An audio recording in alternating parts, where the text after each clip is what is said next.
नमस्कार। Have a nice day. आज का दिन आपके वास्ते शुभ हो, मंगलमय हो, आप सभी का कल्याण। बाबा देखे त्यांतर जलती सब पृथ्वी दिस आई। भाई गुरदास जी ने गुरु नानक देव जी महाराज के बारे में यह बात कही थी कि बाबे नानक ने जिस वक्त ध्यान लगा के देखा तो उन्हें ऐसे लगा मानो पूरा जो समाज है, पूरी जो सृष्टि है, पूरी दुनिया है, जल रही।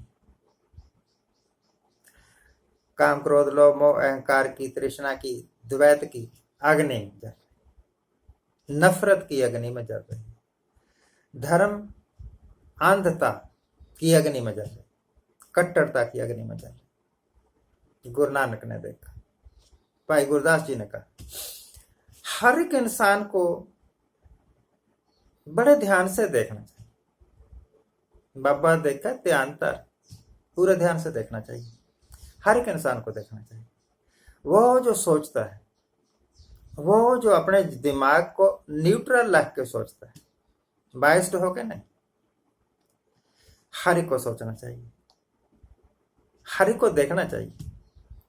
उसके इर्द गिर्द क्या हो रहा है, सरकारें क्या कर रही, सरकार क्या कर रही, दुनिया क्या कर रही, देखना चाहिए। क्यों में देखना चाहिए? आपने रहना यही है, आपने जीना यही है। आपका जीना मरना, आपके जीवन की समस्या है, सारा कुछ यही तो जुड़ा हुआ है। जहां पर आप रहते हैं वहां पर महंगाई की समस्या है, किसकी देन है? या व्यापारियों की या सरकारों की? जहां आप रहते हैं वहां बाढ़ें आई, आपके आशियाने उजड़ गए, किसकी देन है? बाढ़ें क्यों नहीं रोक सके हम, किसकी देन है? सरकारों की। अगर सरकारें सही ढंग से काम करती, सुचेत रहती, तो बाढ़ नहीं आती ना। परंतु ये सारे ड्रामे करते हैं।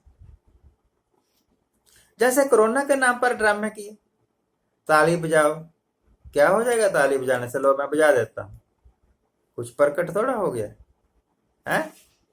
आप जादूगर थोड़े हैं, ताली बजा देंगे, ताली बजा देंगे, बैटरी दिखा देंगे, फ्लैश लाइट जगा देंगे और कोरोना भाग जाएगा। It is absolutely absurd and nonsense. Magic नाम की कोई चीज नहीं होती, तो मैजिक के द्वारा ये कोरोना जाना नहीं था, गया नहीं, इनके सारे टोटके धरे के धरे रह गए। आप ये सोचिए कि आप महंगाई से जूझ रहे हैं, हर रोज पेट्रोल महंगा हो जाता है, डीजल महंगा हो जाता है। सरकारों की देन है, सरकारों को इसको कंट्रोल करना चाहिए। वायदा तो यही करके आए थे ना कि हम महंगाई नहीं होने देंगे, पेट्रोल की कीमत कम करेंगे, डीजल की कीमत कम करेंगे, बिजली की कीमत कम करेंगे, प्राइस इंडेक्स कंट्रोल में रखेंगे और रुपए की कीमत डॉलर के मुकाबले में सुधरेगी। कुछ किया क्या? नहीं किया। आपने कहा नारे लगाओ मोदी मोदी, सारी दुनिया ने नारे लगाए मोदी मोदी, क्यों? मोदी ने किया क्या? आपने कहा था कि बेरोजगारी हटा देंगे, जो लगे हुए रोजगार थे वो भी चले गए आपकी कृपा से। आपने कहा था काला धन वापस ला देंगे, काला धन क्या, जो गोरा धन था वो भी लोगों के हाथों से छिन गया। लोग पैसे के बिना हो गए, पैदल हो गए। आपने कहा था हवाई जहाज में सफर करवा देंगे, ट्रेन ने छीन लिया आपने। जो पब्लिक ट्रांसपोर्ट है, बसेस वगैरह, उनके ऊपर चढ़ने का भी अधिकार खत्म ही है लगभग। क्या किया? यह किया सरकार ने, जो अब मैं बोलने वाला। सरकारें बिगाड़ो, सरकारें बनाओ। बीजेपी की सबसे बड़ी उपलब्धि, मोदी शासन की सबसे बड़ी उपलब्धि, वही है जो 60 के दशक में, 70 के दशक में, 80 के दशक तक लगभग कांग्रेस की थी। कांग्रेस के जमाने में अच्छी भली चुनी हुई सरकारों को, पंजाब में कई बार हुआ, हरियाणा में कई बार हुआ, और कई जगह कई बार हुआ, गिरा देते कि कोई ना कोई बहाना लगा के गिरा देनी सरकार। और अब वही काम बीजेपी वाले कर रहे हैं।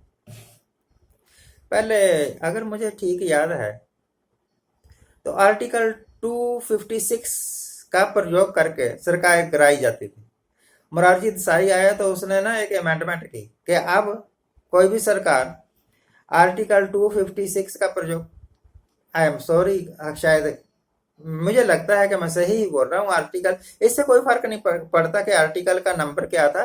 फर्क इससे पड़ता है कि कोई संविधान का प्रयोग करके कोई सरकार गिरा रहा है।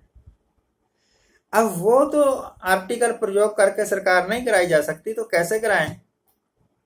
एमएलए खरीद लो। कर्नाटक में आपने देखा सरकार गिर गई कांग्रेस की, या जिसकी भी थी, जेडीयू की। मध्य प्रदेश में, और अब नंबर राजस्थान का है। ये जितनी मर्जी कोशिश करते रहे ना अशोक गहलोत साहब, हालांकि उनके पास नंबर है, ही हैज द मेजोरिटी, पर ये गिरवा देंगे, गिरवा देंगे। कानून कहाँ है? कोर्ट्स कहाँ है? मुझे लगता है कानून और कोर्ट अब बेबस हो गए। सुप्रीम कोर्ट ने एक बात कही थी कि अगर हमारे लिखे हुए ऑर्डर को लागू नहीं करना तो कोर्ट्स को बंद कर दीजिए। अब वक्त आ गया है कि देश ही छोड़कर चले जाएं। सुप्रीम कोर्ट के जिस जज ने यह कहा था उसको हमारा, मैं तो नहीं कह सकता कि उसको सलाम है, उसके पास पावर है। वो ही जब अपने आप को इतना मजबूर समझ रहा है तो मेरे जैसे आदमी की तो औकात ही क्या है, आप जैसी आदमी की तो औकात ही क्या है। सरकारें पहले भी गिरा रहे थे, कांग्रेसी गवर्नमेंट के रिजीम के जमाने में, अब भी गिरा रहे हैं बीजेपी के जमाने में। इन दोनों में फर्क क्या है? आप कल्पना कीजिए कि एक हड्डी का टुकड़ा है, उसके ऊपर 2-3 कुत्ते झपट रहे हैं। हड्डी का टुकड़ा मिले या ना मिले कोई बात नहीं, आपस में लड़ लड़ के एक दूसरे का खून जरूर निकाल देना है। यही अब हो रहा है। सत्ता का लालच उसमें भी है, सत्ता का लालच इसमें भी। लड़ो और मरो, मुझे क्या, मुझे ही तो सब कुछ है, आप ही को तो सब कुछ है। पिस कौन रहा है? जनता पिस रही। सरकारें बनाई क्यों जाती हैं? जनता की भलाई के लिए, जनता के काम करने के लिए। जब आपस में ही, अभी मैंने 2 कुत्तों की एग्जांपल दी लड़ते हुए, आपस में ही लड़ रहे हैं ये लोग, तो हमारा क्या भला करेंगे? देश का विकास क्या करेंगे? तेरा नारा कहां गया यार? सबका साथ, सबका विकास, सबका विश्वास। आप तो आपस में ही एक दूसरे का विश्वास नहीं करते। आप सोचिए कि मैं कितना सही या गलत बोल रहा हूं, देश के हित में क्या है। Please, thank you very much for watching. आपसे अनुरोध है कि आप हमारे चैनल को सब्सक्राइब करिए, शेयर करिए, लाइक करिए। Thank you, thank you.